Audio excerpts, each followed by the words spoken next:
as I dug into this lesson, I found it a little more challenging than some, but it started to open up to me a little bit, and that's a good thing. I think there's a lot in here about promises, but the memory verse of the week was, "Return to your stronghold, O prisoners of hope." Interesting if you dissect this, which I kind of did, just one line at a time. "Return to your stronghold, O prisoners of hope. Today I declare that I will restore to you double." That kind of sums up the whole lesson right there, doesn't it? So what? Just real quick, that memory text. "Return to your stronghold, O prisoners of hope." What's being told to us there? It is going to be a long morning, isn't it? I'm going to drag you guys through this, and you're going to feel so good at the end of the day, skinned up knees.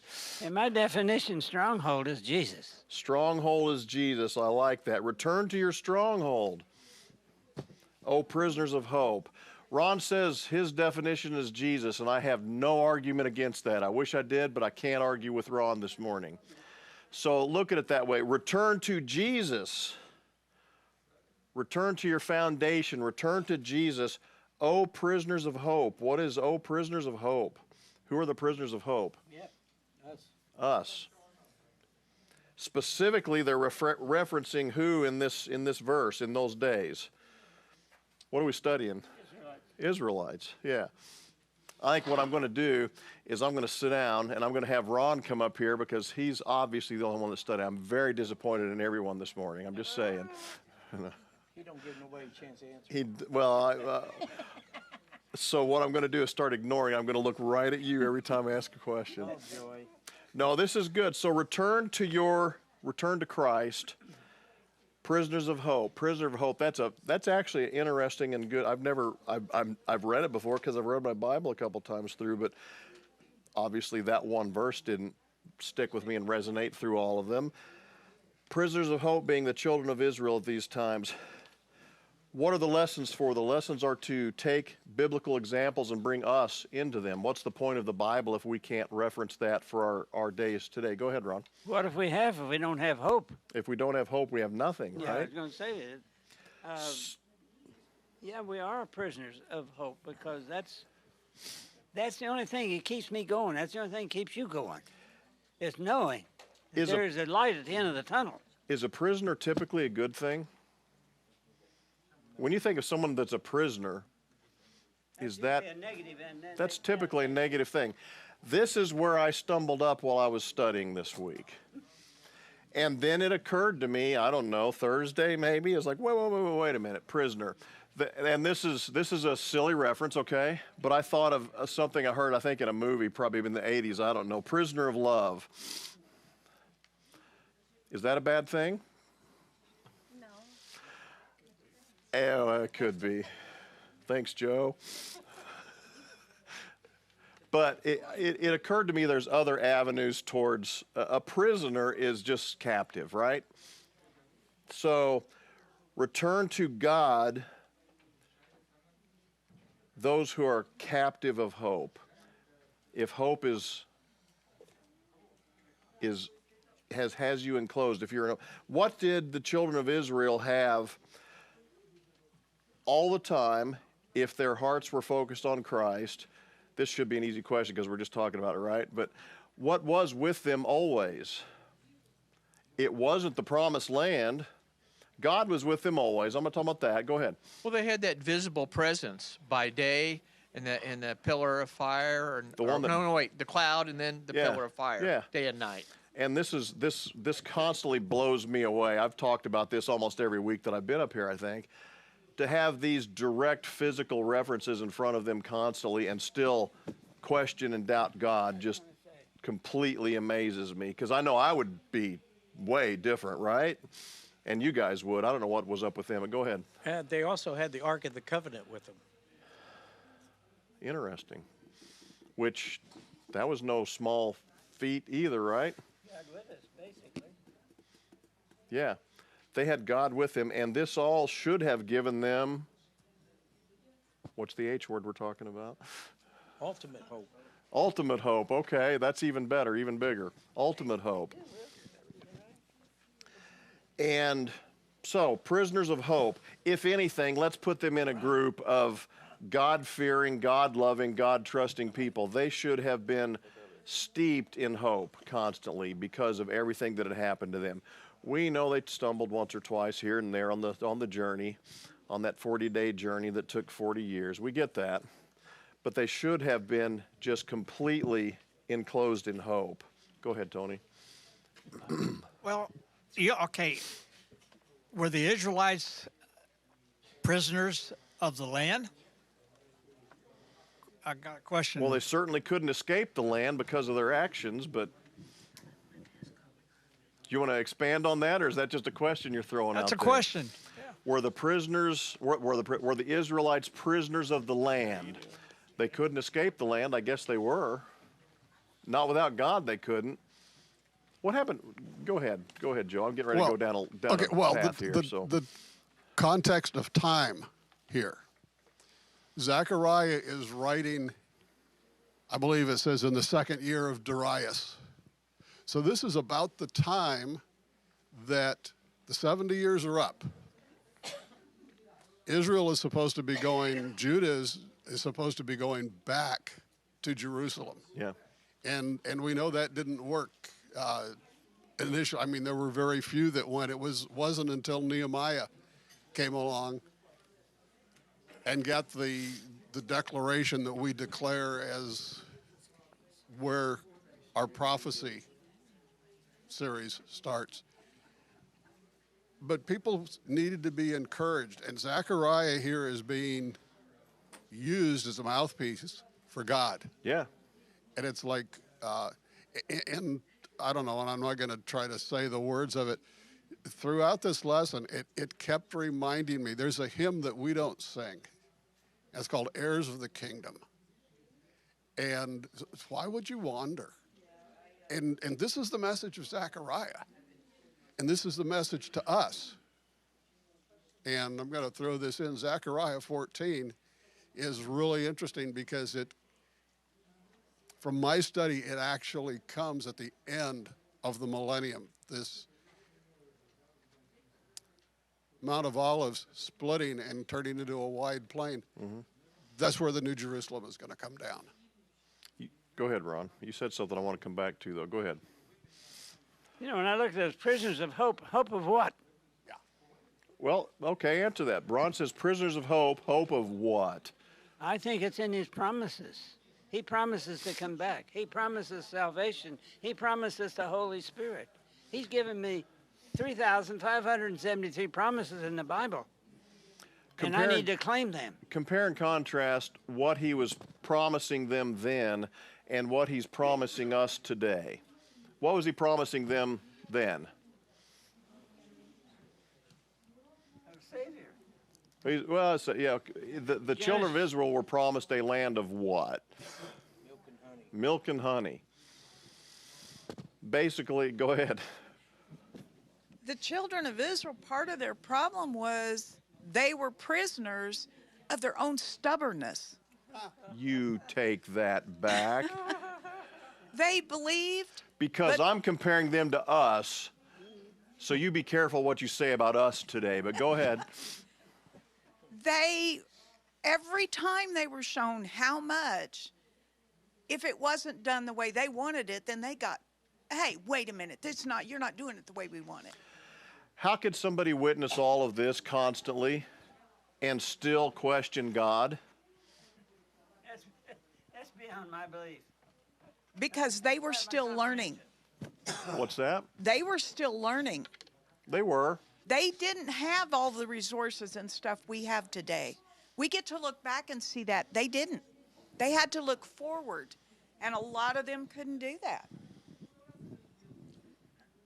Since we're being on the edge No, go ahead. Go ahead. a little bit, why couldn't we have just said, well, let's just take away the mixed multitude part? Let's just separate the bad apples right away, and wouldn't that have been better? And if we did that today, we just separate all the bad apples, you know? I'm pretending you're not talking. I'm not listening to you right now. You know, Who chooses who's the bad apples, though? that's not that's not an uncommon way to go. That is, I've got mics Yeah. going up there and then there. Go ahead. They still had a slave mentality. Everything was given to them basically in Egypt. Or, excuse me, yeah, in Egypt. But when God gave them all this stuff, they just took it for granted. It's like, well, this is the norm. So Okay, this is interesting because I was thinking this week. I'm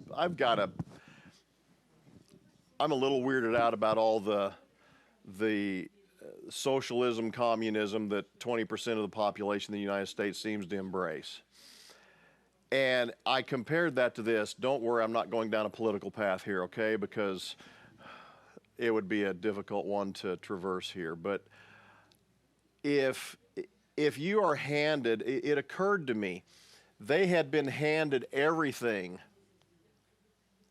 They were valuable where they started. They were slaves, but they were valuable. And so far as slaves go, they didn't have it as bad as a lot of slaves do. They had to stay in line, but they were recognized as having, they were very valuable. They were very valuable to the Egyptians. So they were given everything.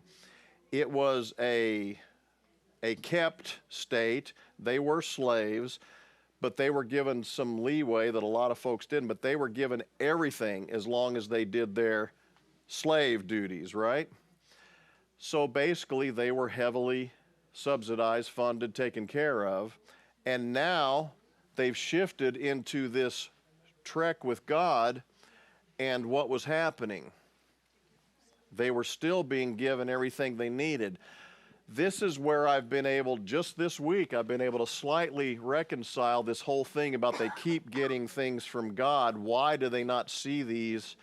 And it occurred to me, some of these people simply noticed that they were still being taken care of as they always had been, just from somebody else. And they weren't recognizing the miracles here and then here. Go ahead. There's a big difference between the two. Huge. When they were in Egypt, like you say, they were been given everything that they had already farmed, built, made straw bricks, Yeah. and then turned right around, took it from them, and then turned right around the back door, given back to them. But with God, it all came from God. They didn't do none of this. And they were free. God produced manna. They were free also, and some of them never recognized that. There's a story that I've heard that I think was presented as true, but I to be fair, I can't. I'd like to go back and reference it, but it was during plantation days when slavery was still a thing, and there was a gentleman who bought as many slaves as he could and offered them their freedom. It was just his way of, he didn't believe in it. He bought and bought and bought and offered their freedom. They'd fight him, be angry, whatever, or whatever they were, or just accept. But he would get them to the plantation and inform them that they were free. And the vast majority of them stayed and helped him build his empire and became a part of his plate. Not because it was because they were free. And this is, I perceive that difference between, they were not free. Now they're free. God has made them free and offered them freedom, and embracing the reality of God's gift and knowing that you can walk away, but recognizing that it's a beautiful thing and a valuable thing and something that actually is life affirming is a different thing. But they didn't all get that. I think some did. Tony, I don't want to pass you up. A minute ago we heard the phrase bad apples, okay? That opens up a whole nother chest of issues. And in first place, we know that who's going to be the person that does the final judging is God. Now, on earth, who is going to be doing the judging on earth? I mean, you got people that don't believe in God, and so it brings in a whole nother aspect of, we've all sinned. Judging We've all- what? Huh? Who's going to judge what? You say who's going to People. be Judge people. judging what about them though? I mean, we're seeing people now judging groups because of one man. I won't go political, but because Thank you. one man shoots a person, so that whole group is guilty. So, where is the equality on this? Well, I think what is happening in modern times with what you're referring to, there is a saturation of access to information that anybody has. And the masses don't take advantage of that. But those who feel they have an axe to grind or something positive to put do take advantage of that. And they get an audience. And you hear that. And the result is that you have you're inundated with information or a particular type of information, and it's validated. But that's I don't think that was any different then and now. It was just a different way to get the information. And it was kind of like I said, they were accustomed to getting everything. Now they're getting it from somewhere else. They're getting it from a place of love instead of a place of selfishness. Slavery was a place, they were getting fed and housed from a place of selfishness. And now it's from God, from a place of love. I'm going to give you all of this stuff. And they weren't apparently ready to even embrace that. The ones that left Egypt didn't even make it there because of their own stubbornness. Go ahead. But it has to be scary for them too, if you think about Sure. it, because now they're held accountable. Okay, now you're held accountable for your own life. You can't blame your masters. You can't blame the people that own you. The victim mentality, which again. Yeah, exactly. Now you're held accountable for your own self. So you're telling me that the victim mentality has been here all along? Oh, yeah. It's not just now coming out with all the media telling me about it? And they don't call it victim mentality, they call it rights.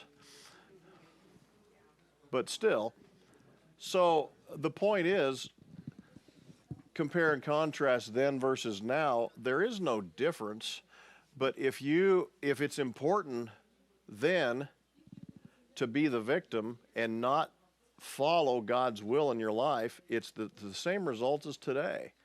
Somebody owes me something, and that's what they were going for. In these days, they didn't circumvent the globe in their world, their small globe world. The earth isn't flat, by the way. And they didn't have to. I saw an opportunity. I saw an opening and I took it, okay? But so their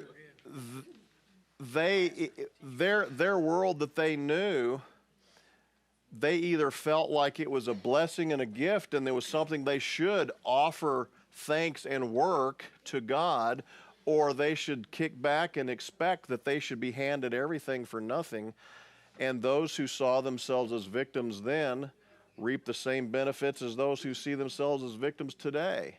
They're going to stay in the same spot, spinning their wheels, circling for 40 years and getting nothing out of it because they don't choose to use their two good hands that God gave them and was trying to show them how to work with. And this is where I keep coming back to. Nobody can say or do anything externally that makes me think differently of God. The problem we face is that there are people at different stages in their walk with God. And let me be very clear. I'm not saying the stage is what defines the person. It's the heart that defines the person. But we have to be very cautious how we view people. There are people who maintain a victim status because that's their character and who they are.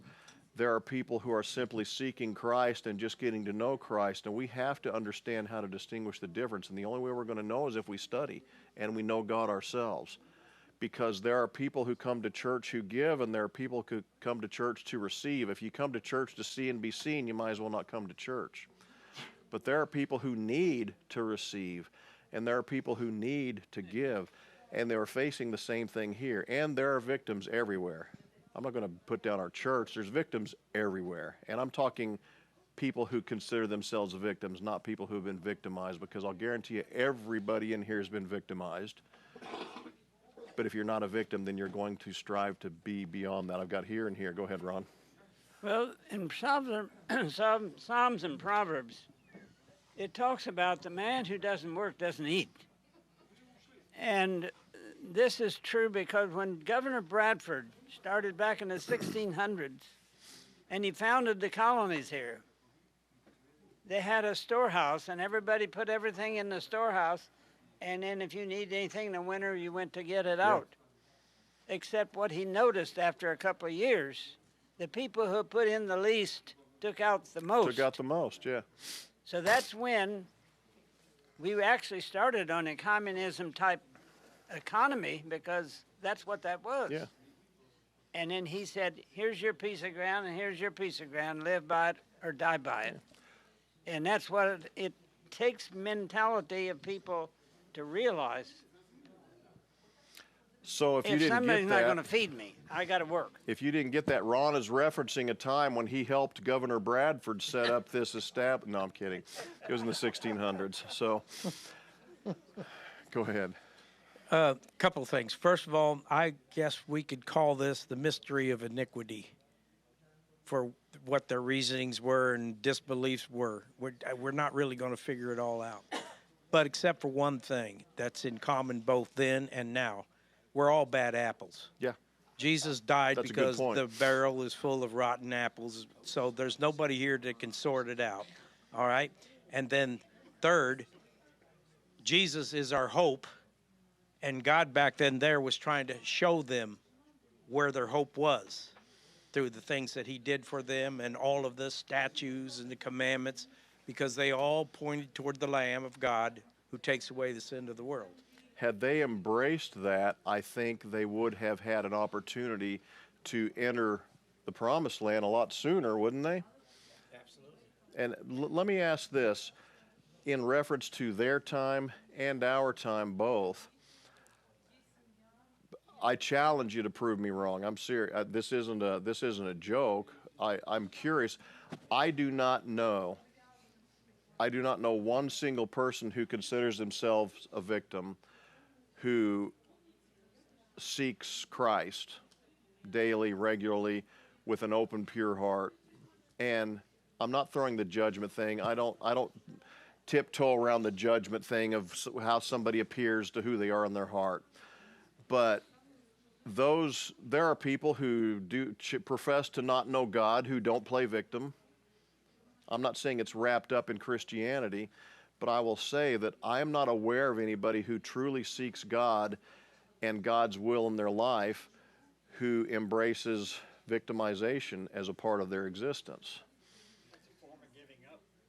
It's a form of giving up, and giving up the good stuff, giving up the right things that we should give up, giving up self. And God teaches us we are to work. Sin generated work, but salvation is not through works. Don't take snippets from my words and then put them together in one little YouTube snip and say I said something I didn't, because I see that so often. But work, not works. Everybody tracking. Work is a part of your salvation, not waiting for handouts. And this is what the children of Israel were facing. The same stuff that we were today. They were facing handout versus work versus belief versus trust. Go ahead, Ron. I say there's always two kinds of people in there. There's the takers and the givers. Yeah. And I want to be on the giver's side. I don't want to be on the taker's side. Because every time I give something to somebody else to help them, I feel better. Yeah. You know? And God puts us in a position, and there are gracious receivers who need assistance, and there are those who want more, and because they know they're not going to even attempt to work for it. Go ahead. Can we take this a notch deeper? Sure. With this work? God is trying through work to show mankind, actually it's cursed work, Yeah, since it the Garden is, of isn't Eden. it? Right. But still, he's trying to show mankind what a magnificent created being that we are. We are the apple of his eye.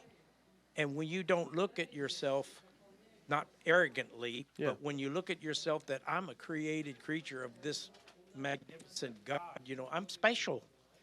I don't know what else is out there. I'm different than the animals, even. Not much, but a little different. And God is trying to show them through works you can do all these miraculous things, man. You can make plants grow. You can build houses and Yeah. highways and machinery. And so you're a magnificent creation.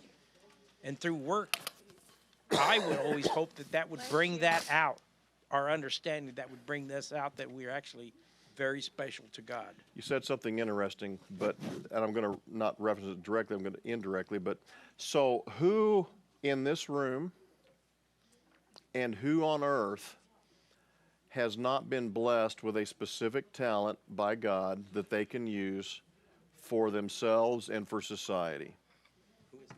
Who has not gotten one? Who has not been given a talent of some kind by God, whether it's to build, whether it's to talk, whether it's to do anything, sing? Mine's singing, by the way. But who on the entire earth, I'm talking people who are non-Christians, non-believers, atheists, everybody, who on the earth was not granted a talent of use by God? Nobody. Unless you were born stillborn. Well, stop that. I mean, yeah. But no, so I'm going to take a moment, I told you I was a deep thinker. collect myself, and move on. So, follow-up question. Who in this room and who on the earth feels like they have nothing to offer? Don't answer, don't nod, don't look at your neighbor. I said don't look at your neighbor.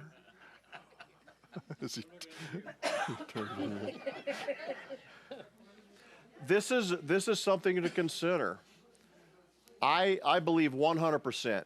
There is nothing you could possibly convince me of that God hasn't granted every single person with at least one talent they are given to share with society and themselves.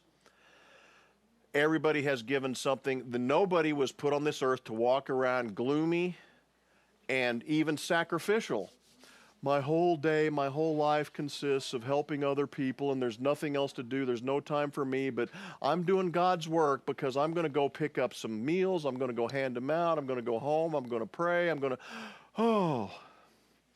Not even that. There's not one single person who hasn't been granted at least a singular gift by God to share with themselves and with society. How many people feel daily that they have nothing to offer the world? That's a challenging thing. Little off topic, but not totally. I'm going to jump back in all the way to Sunday here. Go ahead, Tony.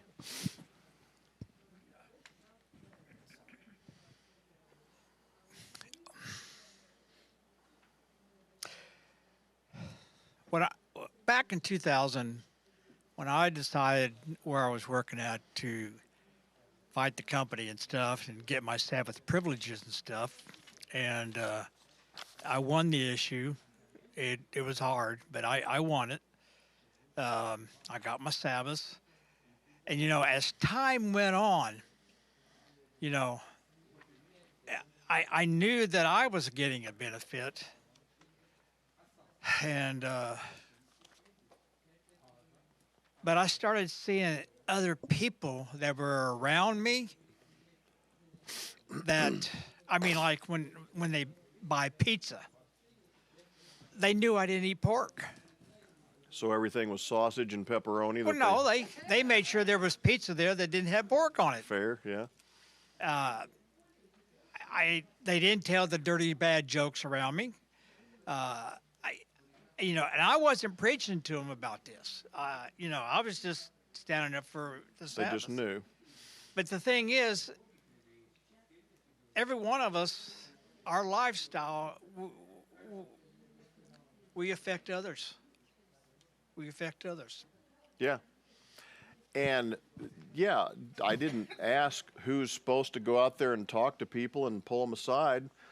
I asked if you had something God-given to give to others. And everybody, even the atheist, God has given them something.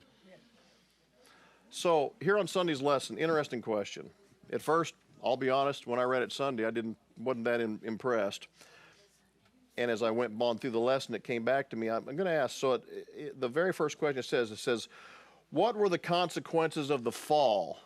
It took me off guard. I was like, the fall? And the first thing I thought of was Adam and Eve, and then I read on, oh, it is talking about Adam and Eve. Why are we going back to Adam and Eve now? But what were the consequences of the fall as far as the living space of the first human couple was concerned? What was different before Adam and Eve fell and after they fell, so far as their living space? What a weird question, I thought. And the more we went on with the lesson, now I'm coming back to it because I really want to talk about this. This has to do with the children of Israel's plight and search for a place to call home. Before the fall, what was the living situation like? It was great. They were in the Garden of Eden, and they didn't have to work basically for their food. All they had to go was pick it. It was great. They were in the Garden of Eden. They didn't have to work for their food. They just had to pick it. What about the land? Who owned the land? God did. Did God own the land? Yep. Ron says God. Do I have a second? Do I hear anything else? God gave Adam dominion. God gave Adam dominion over Everything. everything. Stewards. Stewards of the land. Dominion isn't owning, though. That'd be like me owning a big piece of property and giving dominion over somebody who I really trusted. What's that? It was called renting. Kind of like renting. So what Adam pay for that every month? Or, I'm just taking kidding. care of the animals. So this is, did you have something or you just? He was given stewardship. Stewardship, interesting. That's very interesting. I will go out on a limb. Before the fall mentioned here, nobody cared. There wasn't, this is mine, this is my possession. It was like we existed in a space. There wasn't sin. Oh, I almost started walking.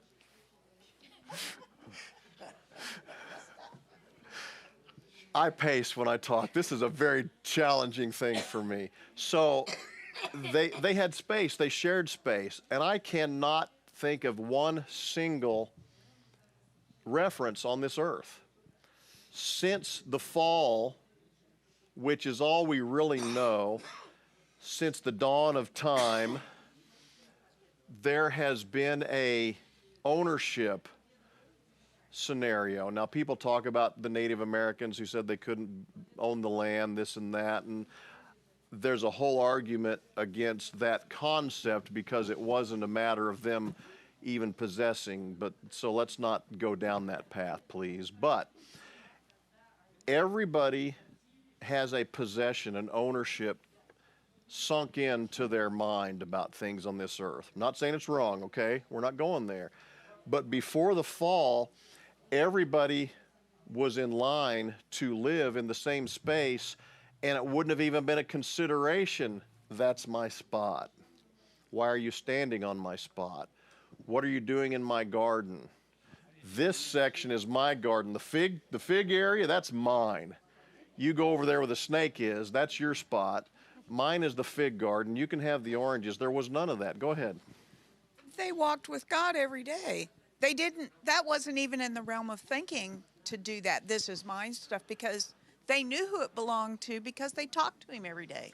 There was no individual ownership. There was no individual not ownership. There was nothing that said this wasn't mine or this was mine. It was all accessible to everybody for anything, any reason, and it wasn't even a consideration. And I will say this, I think it's a concept that I kind of recognize, but I don't even think I can understand fully. I just believe in it, okay? There was this 100% lack of selfish belief of any of it. It was just existence with God, and none of that mattered. Go ahead, Ron. Like, that's why God instituted the year of Jubilee, because it was to instill in their minds the land belongs to God. They were just basically leased to. While they were here, they could have that land. Yeah, they were granted even more than a leaser's agreement. They were granted full access, 100% everything. Nothing was restricted but the tree. I mean, there was, but so far as what they needed in life, there was nothing that wasn't available to them. Go ahead. The Garden of Eden was such a magnificent place. I like what they brought out in the lesson. They're saying it was a beauty, it was lovely, everything was provided. It was even a learning center, where they learned about the character of God. Mm-hmm. So, I mean, with all that, there was no negativity at all until. So once the fall happened, what became of land, possessions, ownership? You had to work the land. I think if you had to get on your hands and knees and dig and really work the land, because sin exists, you're going to start feeling a little bit of ownership to that, and how, everybody else needs to kind of ask or trade, right? Go ahead. Do you think Adam sweated before the curse? Good question. I kind of doubt it. Because it shows up after the curse. By the kind of sweat of doubt your it. brow. Yeah. That was part of the curse. Yeah. Go ahead, Ron. That was part of the curse. In other words, before then, everything was given to them. And he said, after you've sinned, you're going to have to earn your food from the sweat of your brow from this ground. And the woman would have to have childbirth in pain. So there was a lot of things that changed. Yeah. From day one to day two, I'll tell you. And the whole negative side of things showed up. Yeah, the negative side showed up. I mean, even the beast turned against man. They did. Ron said even the beast turned against man, if you didn't hear him. I mean, I think about what it would be like to just go on foot, start at one end of Africa and go to the other. I probably wouldn't make it. Even if I had food and water, I probably wouldn't make it. I would say something would get me. But those same animals that would get me now, they were fun, cuddly, you could play with them. I mean, it's a real weird thing. I always wondered, did lions have teeth like ours? Wouldn't that be a funny look? We know they didn't eat animals in the gardens, but I don't know. Did they have just a full set of teeth like humans? I don't know.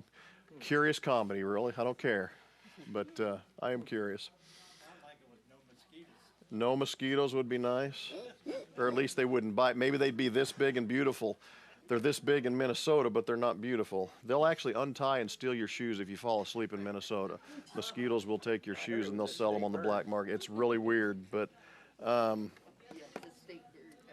on Monday's lesson at the top, we've got a question. It says, what was the special relationship between God, Israel, and the Promised Land? This goes back into the ownership thing. What was the relationship with God and Israel? They were his children. They were his children. They were his chosen children, right? Yep. So let's break that down. What was the relationship between God and the Promised Land without the children of Israel? Just God and the Promised Land. What was his relationship with the Promised Land? Little tougher to answer, isn't it? Go ahead. It was, to me, when I read it, was like a little glimmer of hope of the garden again. Little glimmer of hope with the garden again. Okay, go ahead. He was getting it all set up for his children. He was getting it set up for his children. Yeah. Is there any parallel? We keep making the reference week after week. Is there a parallel from their plight to our plight towards heaven? Why do we have these lessons? It's not so we can know more about the children of Israel. It's so we can compare and understand how that applies literally verbatim to our plight today. He was preparing the Promised Land for his children. Go ahead. For today, and as well as after they started having children back then, God shows you every single time a child is born. That child, if you say, help me pick up your toys and put them away, they won't do it because you might hurt them. They do it because they love you. Okay. And they'll They're learning. Yeah. They show you, God shows you through all these little children what you are supposed to be doing with Him. Out of love, out of your heart, because you love them so much. You know, it's there in front of you all the time. She's Yeah. always on the job, even when she's not on the job, and it's a good thing. I'm telling you. Go ahead. He does. He shows you all the time. Even after the cast out of the Garden of Eden, I believe, by reading my Bible and studying it, God had already started that particular day to provide a system or a plan to restore it all back again. Because He's merciful and He's loving and He's kind. And if you put your trust and in, like the lesson, your hope, and you'll listen and obey His commands and statutes, it's for your own good will of the thing, eventually it will lead you back to the Garden of Eden again. You know, if your life is easy or not easy, if your life is filled with daily challenges or less than others, I've noticed historically that my level of acceptance and anxiety is a part of life, right? But the type of anxiety you have to endure is a lot different if you are attempting to walk with God every day. Now, I know of those who say that if you truly connect and dedicate everything to God, that you will not have anxiety, depression, these things. I don't know. I'll be honest. I can't say that's a fact. I would say that if I had the right connection with Christ, everything in my life would be way better. But believing and making the honest attempt to be humble and have Christ as a part of my life every day, the work anxieties, the other anxieties that crop up are certainly faced differently than they were in my past when I didn't have that walk. It's a different type of feeling. It's more concerns. Go ahead. Even in that condition that you're talking about, anxiety and stuff, you had somewhere to turn, somewhere to put your hope. Think of those who don't. And it might take a while. I mean, I just went through a month of misery. And this week, God says, I got your answer. Just kick back. And it all starts falling into place. But think about the people who don't have their trust and their hope in God. Where do they turn? Drugs, Stuff, alcohol, things, drugs, porn, alcohol, people, you name it. vices. It's called a vice for a reason. And that leads them nowhere, but actually, ultimately, death. You know, what the children of Israel had access to is no different than what we have access to. That's what I keep being reminded, and it's interesting. You've heard me up here many times give the children of Israel a lot of grief. Man, they had a cloud, they had a ball of fire. You strike a rock, water comes out. Manna, the River stood still. what'd you say? Chicken. Wow. What were you chopping up when you cut your finger, by the way? That's quail. You're welcome. Not chicken. Not chicken. Yeah, they had And they had everything clothes handed to them. and clothing and footwear that never wore out. How could they Never. possibly have all of this granted to them and not believe in God because of the way I look at the world? But then I'm reminded, honestly, it's just been this past week, new thoughts have come to me about this. How is that the difference between then and now? We have so much. We have access to all of it. I don't have to strike a rock. All I have to do is go like this. I got water. All I have to do is turn my car on and I've got lights. Is that a gift from God, or was that some dude that invented that years ago? Go ahead. God was basically trying to give them back the Garden of Eden. It was a land of milk and honey. sure they had to go in and be obedient and clear out the residents, but Yeah. that was God's holy war. They had an opportunity if- to have if- Eden again on earth. Yeah, if they were obedient, that was God's war. And it was an absolute promise. You can have all of that. I've got Tony first, and then you two. Go ahead. Well,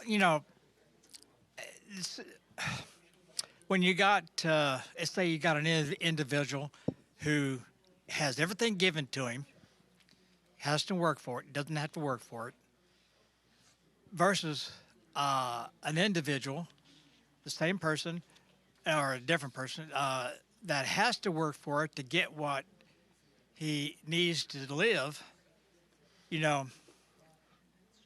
Of the two groups, which one is going to take care of what they do? Who's more thankful and grateful and caring about what they've received? I'm going to challenge everybody on this one. Tony just said if you have somebody that had to work for everything versus someone who got the same stuff and didn't have to work for any of it, who's going to appreciate it, care more? I'm paraphrasing, but go ahead. It's the ones that's worked for it are the ones that's going to be more blessed and be more proud of what they have. 99.8 of the people who have to work for it are going to be much better off because God put in us a need to work for it, even if we hate it. But I'm going to challenge the concept. It's a privilege done, to no. have a job. God says that it's good for man to work. Yeah. It is good for man to work. Go ahead. Well, I think about when you had all the money in the world, no problems, just all taken care of. And then later on, you are poor as a church mouse. But you know what? The best time was then. Why is it that we have to be really challenged, downtrodden, whatever, that we pull to God, that we want Him close? It's like when you have everything given to you, I think maybe being some of it taken away. Read Job.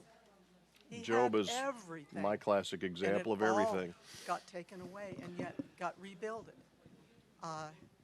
Money does not buy happiness or peace or any of it, but having the peace with God.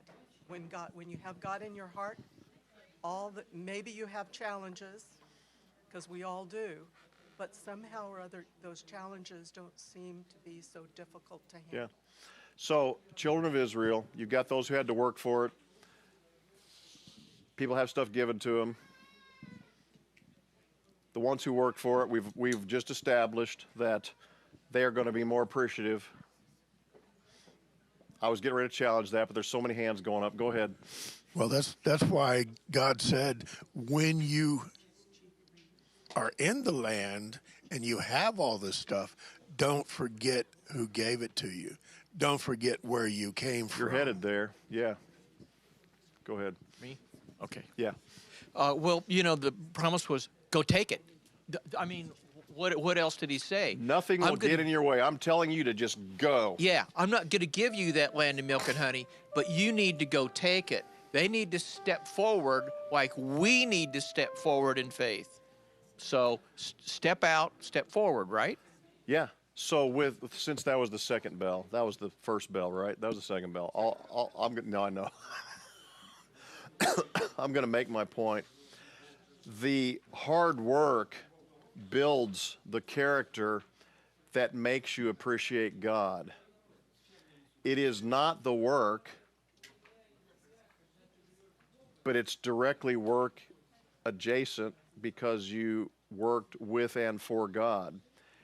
If your heart was truly that in tune with God anyway, and again, my reference is Job, it doesn't matter where it came from. If your sole singular focus is God, you'll be that 0.02% that it doesn't matter how they got it.